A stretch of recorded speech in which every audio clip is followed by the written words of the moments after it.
Hello বন্ধুরা, আবার চলে এসেছে একটা নতুন দিন নতুন একটা টিপসের সাথে।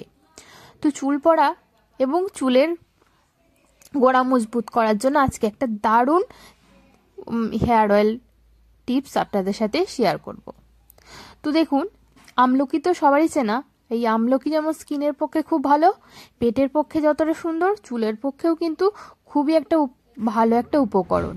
তো এই আমলকি তেল আজকে আমি তৈরি করব। অবশ্যই শুধু আমলকি নয়, তার সাথে কয়েকটি ইনগ্রিডিয়েন্টস দিয়ে আমি এই তেলটাই তৈরি করব। এই তেলটা কিন্তু চুলের জন্য খুবই উপকার। চুল পড়া একদমই বন্ধ করবে, চুল গ্রোথ হবে, মানে চুল বাড়বে।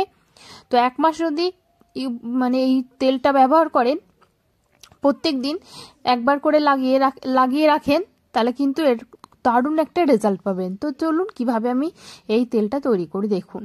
প্রথম কটা আমি বাজার থেকে ফ্রেশ আমলকি কিনে এনেছি, তারপর ওটাকে আমি টুকরো টুকরো করে কেটে নিয়েছি, ভালো করে ধুয়ে নিয়েছি। অবশ্যই বাজার থেকে আনা জিনিস ভালো করে ধুয়ে ব্যবহার করাই উচিত। তারপরে টুকরো করে কাটার পর আমি মিক্সিতে পেস্ট করে নিই, যেটা শিলনোড়ায় পেস্ট করলেও হবে, বাট মিক্সিতে খুব ভালো মিহি পেস্ট করে নিয়েছি। মিহি পেস্ট করে নিয়ে ওটা একটা যে কোনো গরম করা পাত্রের মধ্যে অ্যাড করে দিয়েছি। আমি একটা টিফিন বাটি নিয়েছি, ওর মধ্যে অ্যাড করে দিয়েছি পেস্টটা। তারপরে আমি একটু নারকেল তেল দিয়েছি, বাজার থেকে যে নারকেল তেল আমি মাথায় ইউজ করি সেই নারকেল তেলটাই দিয়েছি।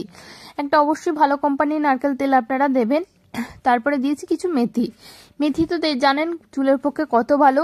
তারপরে দিচ্ছি কয়েকটা লংও কিন্তু এই চুলের যত্নে একদম অসাধারণ একটা ইনগ্রিডিয়েন্টস। তো অবশ্যই এই কটা জিনিস দিয়ে আমি কিন্তু গ্যাসের ফ্লেমটাকে একদম লোতে করে দিয়েছি। তারপরে দেখুন, যতক্ষণ না কালারটা চেঞ্জ হয়েছে ততক্ষণ কিন্তু আমি ফোটাতে থেকেছি। যখন একদম আমলকির কালারটা একদম হালকা কালচে রং এসছে, তখন কিন্তু আমি গ্যাসের ইয়েটাকে বন্ধ করে দিয়েছি। তারপরে একটু ঠান্ডা হতে দিয়েছি। তারপরে আমি একটি ছাঁকনি করে অবশ্যই তেলটাকে বের করে নিয়েছি, ভালো করে নিকড়ে বের করে নিয়েছি। এটা কিন্তু বেশ কিছুদিন আপনি যদি স্টোর করে রাখবো ভাবেন, তাহলে কিন্তু রাখা যাবে। যদি একটু বেশি করেন তাহলে 1 মাসের মতো অবশ্যই করে রেখে দিতে পারেন, কি 15 দিনের মতো। আমি মিনিমাম 7 দিনের মতো তেল আমি কিন্তু করেছি। আর দেখুন, পুরো একদম বাজারের কেনা একটা তেলের মতো কালার চলে এসছে। এই তেলটা কিন্তু যদি আপনি মিনিমাম 7 দিন ইউজ করেন, তাহলে কিন্তু এর রেজাল্টটা দেখতে পাবেন। অসাধারণ একটা কালার এসছে। আর যেহেতু লংটা দেওয়া আছে, মানে লবঙ্গ দেওয়া আছে, সুন্দর একটা গন্ধ এসেছে। কিন্তু মাথায় দিলে কিন্তু একদমই অন্যরকম গন্ধ হবে না, সুন্দর একটা গন্ধ হবে। তো দেখুন, তারপরে আমি একটা এয়ারটাইট নারকেল তেলে ভরে দিয়েছি। আপনারা চাইলে যে কোনো পাত্রে ভরতে পারেন, যেন হাওয়া না ঢোকে, এইভাবে ভরতে হবে। তারপরে ভালো করে নাড়িয়ে নিয়েছি। নাড়িয়ে নেওয়ার পর আমি একবার ইউজ করে দেখিয়ে দিচ্ছি। এটা কিন্তু রাতে দিলে খুব ভালো হয়। রাতে শোবার আগে যখন অল্প একটু গোড়ায় কিন্তু নিয়ে নেবেন, তাহলে কিন্তু সারা রাত থাকবে। তারপরে সকালে ওটাকে ধুয়ে দিতে পারেন, আর নাও দিতে পারেন।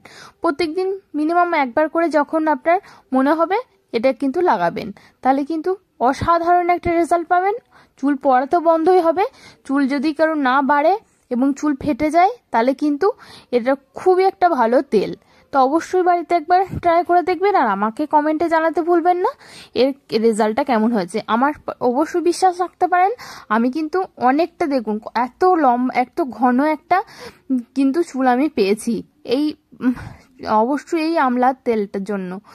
আর এইটা শীতকালে খুব একটা ভালো ভিটামিন সি চুলের পক্ষে এই কিন্তু অভাবটা পূরণ করে এই আমলা অয়েলটা। আপনাকে আর পার্লারে যাওয়ার প্রয়োজনই হবে না ভিটামিন সি ট্রিটমেন্ট করার জন্য। এই তেলটা ইউজ করবেন। তো আজকের টিপসটা যদি ভালো লেগে থাকে, অবশ্যই একটা লাইক এবং কমেন্ট করতে ভুলবেন না বন্ধুরা। আর যারা এখন আমার চ্যানেলটিকে সাবস্ক্রাইব করেনি, তাদেরকে সাবস্ক্রাইব করার অনুরোধ রইল। আর আরও টিপস পেতে অবশ্যই কমেন্টে জানাবেন। আর আজকের টিপসটা একদম চোখ বন্ধ করে ভরসা করতে পারেন। আমি কিন্তু একদম খুব ভালো একটা রেজাল্ট পেয়েছি, আপনারাও পাবেন।